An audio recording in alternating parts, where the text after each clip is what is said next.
Gina from Orchid and Opal Jewelry and Beads, and I am here today with a tutorial. This one is sort of, I guess you could say, brought to you by bbcraft.com. They have teamed up with me on an ongoing basis to send me some of their products. They are a jewelry and bead supply store online. And they have all sorts of things, and they have challenged me by sending me some products to come up with some tutorials for you guys. This particular one this month, I requested that they send me some of their gemstone beads, and I had also requested that they send me some of their storage containers, so I'll be coming back with some of those containers on another video. But for this one, you guys can see here, I have these gorgeous Labradorite beads. And can we just take a look at those for a second? I mean, look at the color play on those when the light hits them. Labradorite is so gorgeous. I'm really excited to get to play with some of these, and we'll probably play with the amethyst today. But before we got into the tutorial, I did want to just show you some of the gemstones as examples that they have on their website. So here's a close-up. You can see that they're really nice quality brown gemstones.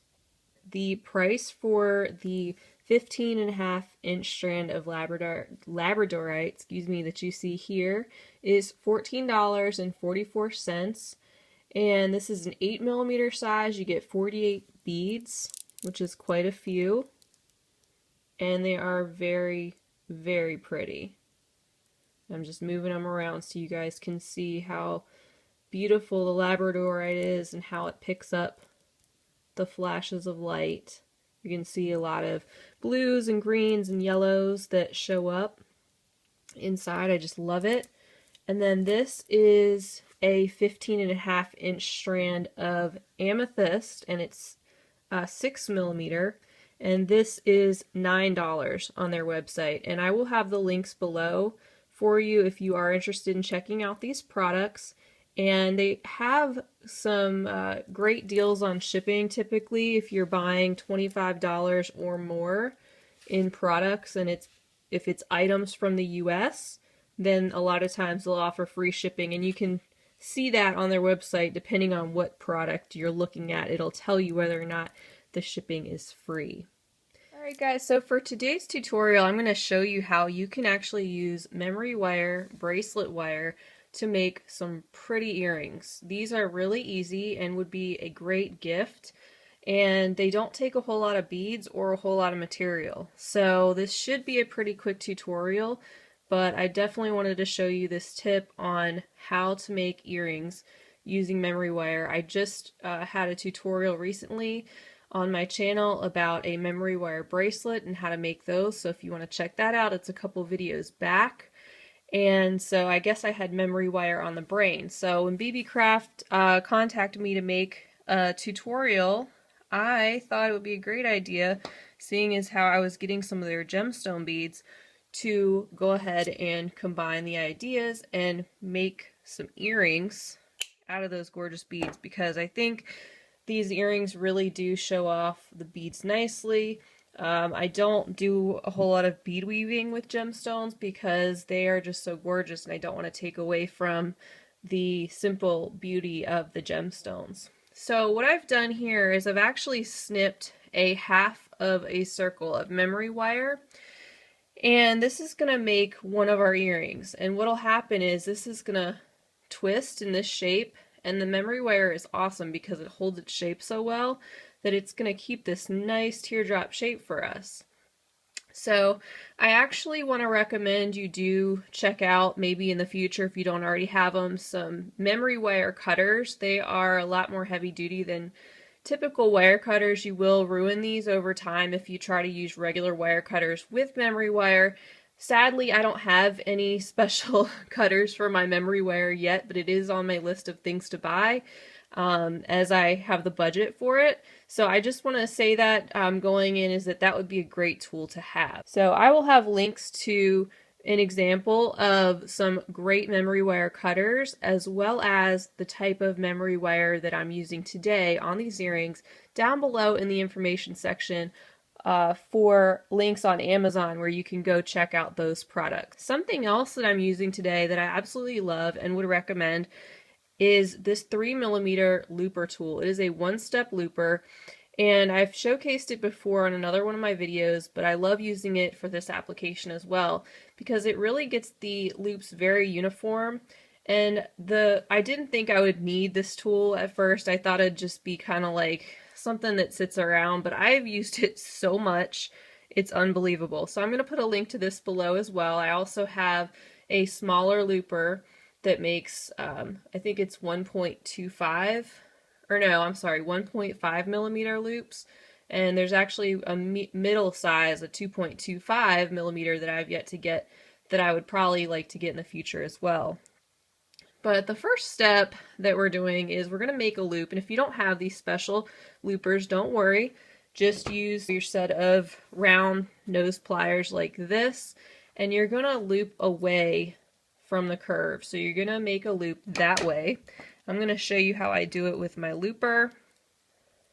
And I like this tool because it's simple and it's consistent. Like, I know the loops are going to be the same size no matter what.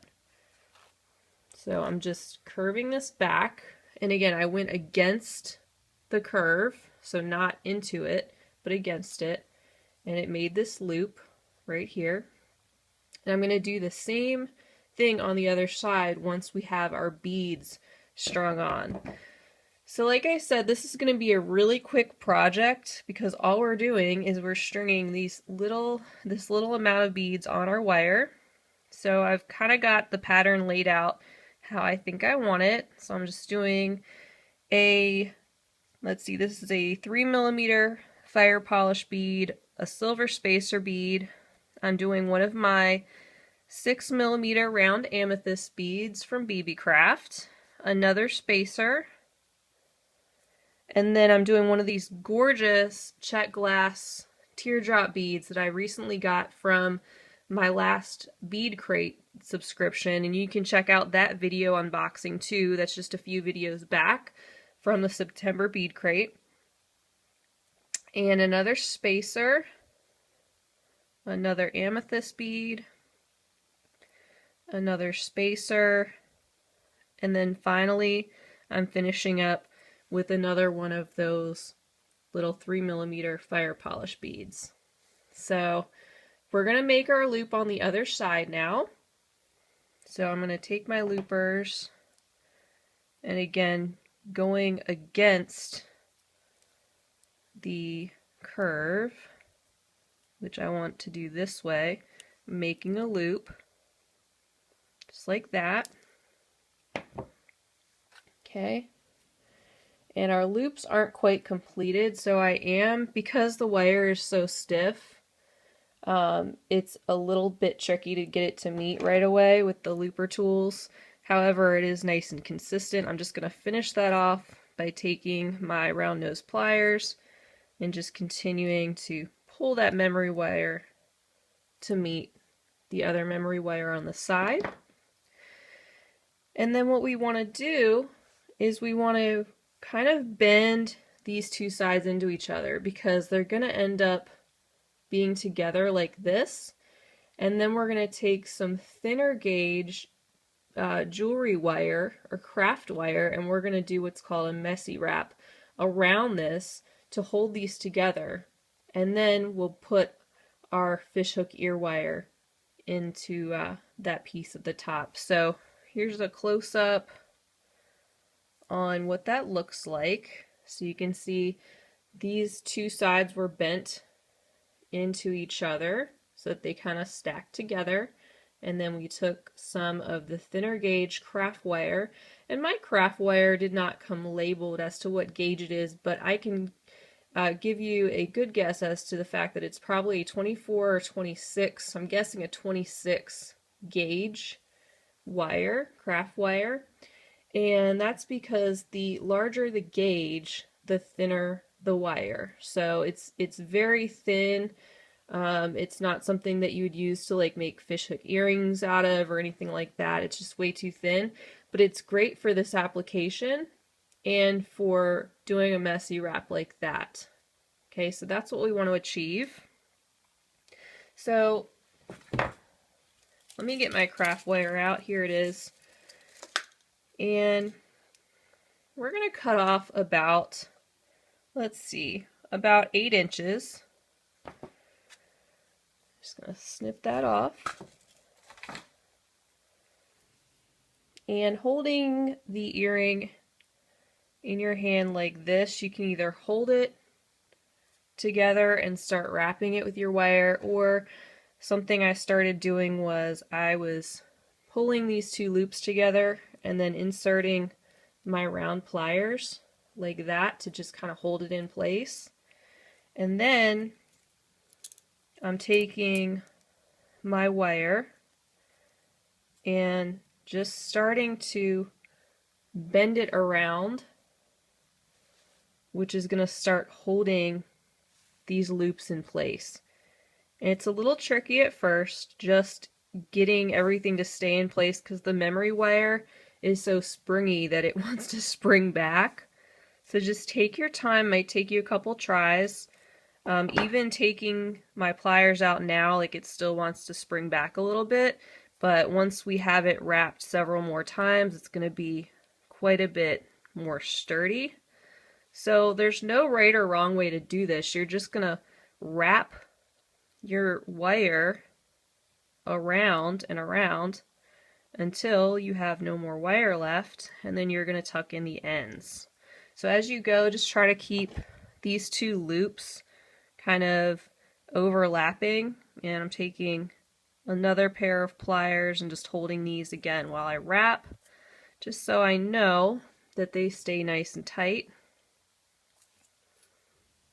And just keep wrapping your wire, and I'm just doing a couple wraps on one side and then a couple wraps on the other until eventually we run out of wire.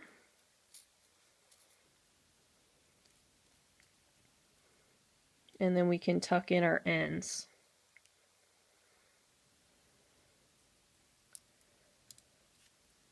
Okay.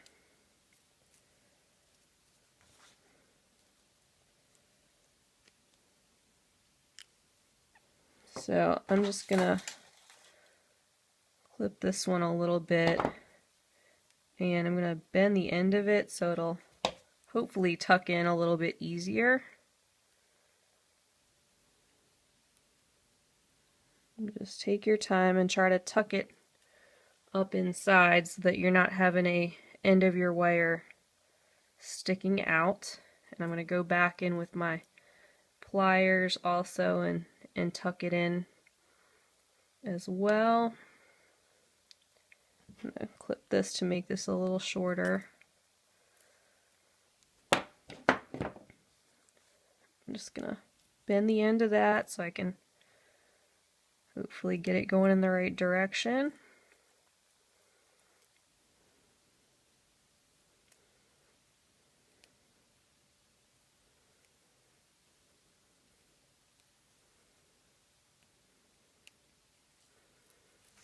Okay. You can just use your pliers to kind of scrunch everything together and make sure those ends are tucked in underneath. Like that.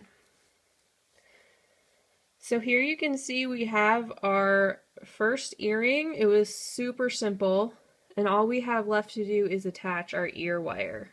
So let's do that. I really like the way it looks. I love how the amethyst is really shown off on these earrings. And let's get our ear wire and go ahead and pop that on. And then I'll complete the other earring. And since it's so quick, I'll probably just complete it with you on camera. There we go. So there's our first earring. Super cute. Alright, so I'm going to do another one with you. So again, I'm just cutting off half a loop of memory wire. Just like that. So there's our loop. I'm going to make one loop on this side going against the curve. And I'm just going to make sure it's closed up. Before doing my other side, I'm going to go ahead and string on my beads.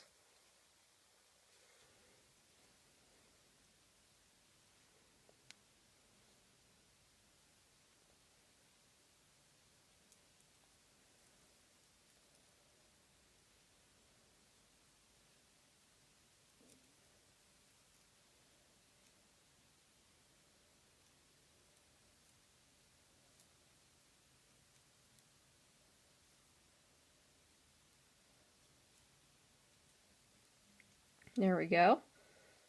So we have our beads on.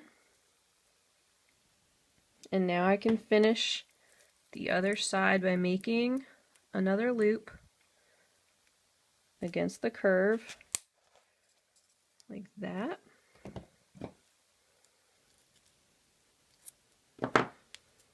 Okay, so we have this, and let me go ahead and cut about 8 inches of my nice thin, probably 26 gauge craft wire. And I'm going to bend these two gently together so that they overlap. And I'm going to stick my round nose pliers right in there so I can start wrapping them and they're together securely.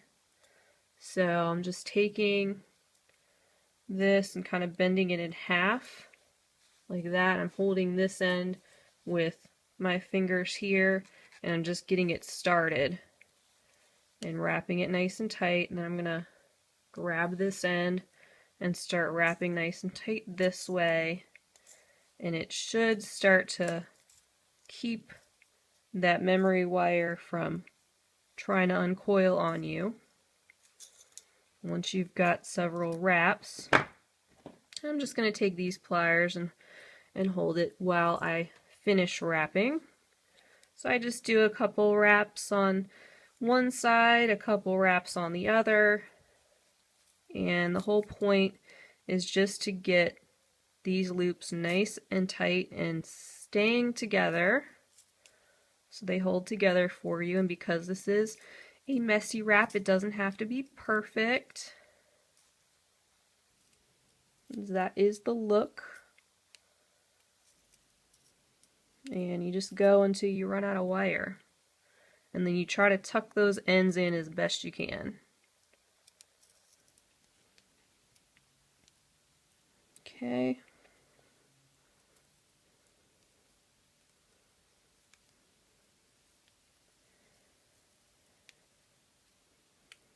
So you can bend the end of that and try to just finagle it, tuck it in so that it doesn't pop out. And I got this end.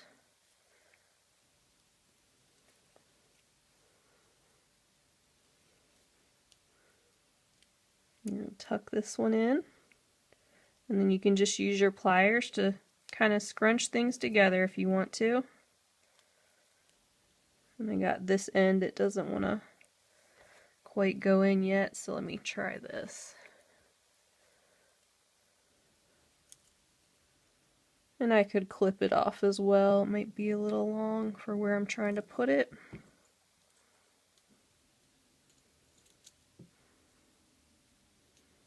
Alright,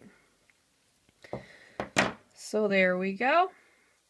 So again, that is all there is to it, to making this style of earring. Super easy. The memory wire does so much of the work for you because it holds that shape. It's awesome. So let's go ahead and pop on our other fishhook ear wire. Just opened up that loop a little bit so I could just pop this on. And now I'm going to close it back. Just like that.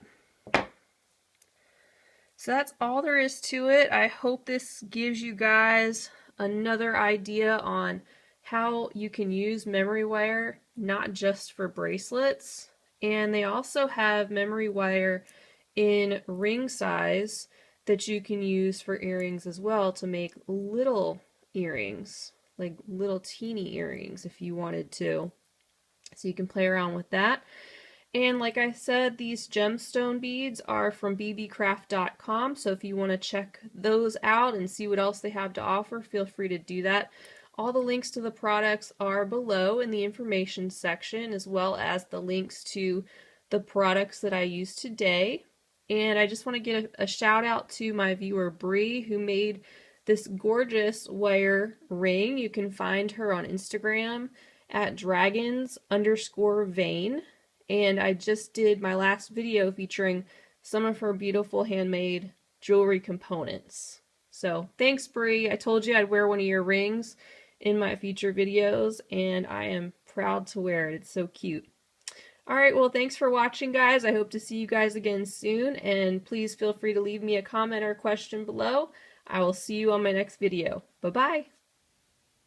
If you enjoyed this video, don't forget to like and subscribe. I would also love for you to follow me on Instagram, Pinterest, Facebook, and Etsy, Orchid and Opal Jewelry. Thanks for watching!